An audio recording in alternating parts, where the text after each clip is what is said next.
Hey, it's Grant here, and today I want to talk to you about SEM Rush, which basically is Search Engine Marketing Rush, which is a leading tool for anybody looking to enhance their listings, research keywords, and even keep track on the performance of their websites.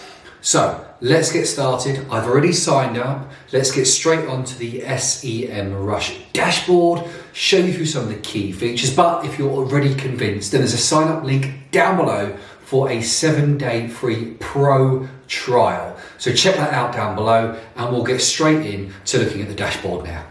So here we are. This is the SEM Rush dashboard. As you see, I've only signed up for the sort of free version, as it were, not the pro, but the pro gives you 10,000 results per report, 3,000 reports per day, and tracks 500 keywords, and that'll come into play in just a little bit.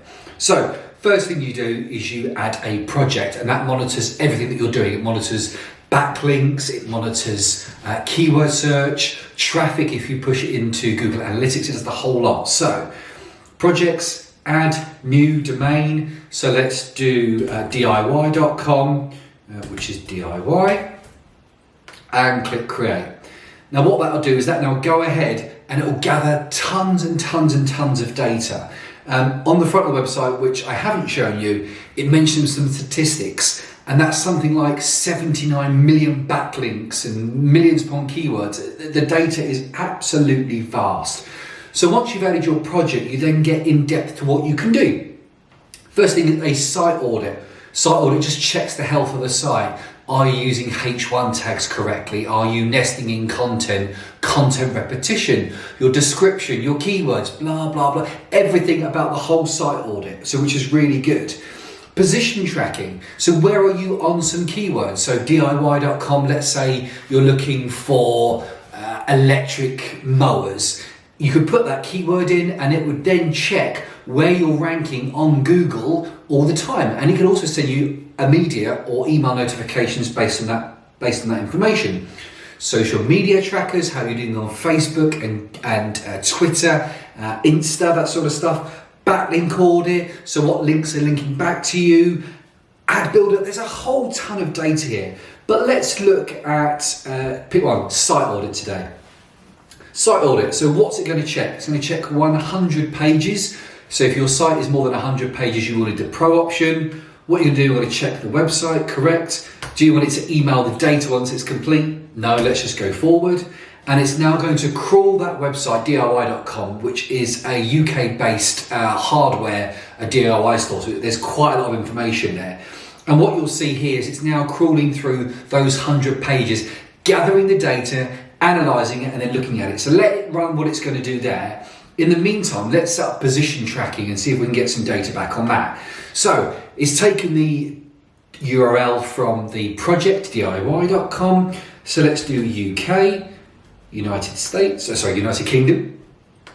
The business name, it's actually called B&Q, but you can leave that in. That's if you've got a physical location. And we're going to keep it as desktop. That sets up the information. Then it's asking you what keywords do you want to track. Now, normally you wouldn't use the brand name because generally speaking, if you're looking for a product and you know the URL, you kind of know the brand name. So let's do something like electric mower. They sell hardware, so cordless drill. Just put in 2 details. Again, send me weekly updates, important so it can automate marketing almost. It sends you a ping notification that thinks, wow, I must now take some action. So you've now got on the right hand side, project keywords. So what that now gives you is the 2 keywords it's going to do. I've got a limit of 10 on the pro, it's much more than that. And you can add filters, etc. We're going to keep it as standard and then you can start tracking. I've only used 2 keywords, so it's not going to give you an awful lot of data. But what you'll see now is it's doing exactly the same as the site audit. It's going off, gathering data, which is from your own website, from historical data. If you link it to Google Analytics, it will give you Google Analytical data, and it's also from its own databases. And then it will go off and it will start to give you that information. What you can do is get it to email you if you want it to. So let's go back to the dashboard and let's see if our site audit is done. And on here you can see on the DIY dashboard, so the dashboard by site, which is DIY, it's now looking at the data. It says saving, so I think we're almost there. You could also do the on-page SEO checker and everything else. There's lots of data here. But let's go back into our site audit. So this would be actionable steps for your site to take forward if you are going to change your site, or you've got access to your site, you can give it to your web developer. That will take a couple of seconds to load, and as you'll see, it will give you a whole bunch of data. Overall percentage 73, which is a great actionable piece of data. Rather than saying you've got 100 different errors, you need to do this, you need to do this, you need to do this. What's the percentage? Overall, how is my site performing? 73, so really quite good. But in the top 10% of websites within that sector, it's 92%, so there is a little bit off on there.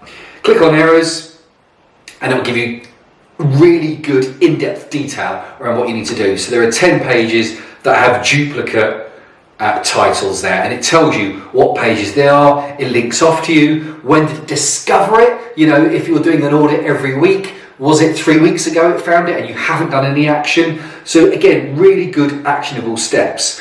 You've then got warnings, which gives you information about what isn't particularly important but they think that you should adhere to. Again, loads and loads and loads of data, but the same amount of information there, but exactly the same amount, but there's the same amount of information there. Go back to our SEO dashboard, and then hopefully, fingers crossed, the link tracking will be done, and I can show you that tool as well. Here we go. So you've then got some keywords that it's brought forward based off of the audit that we've done. So let's go to project, and that will load up the project dashboard. Here we go, position tracking, here we go, and that should, there you go, visibility, based on 2 keywords, just only 2 keywords, so it only gives you a small snapshot of what I'm talking about here. So then it will give you some data around the traffic that you should get, your average position, the rankings. So here we go, cordless drill, we're position 3, electric mower, we're position 4.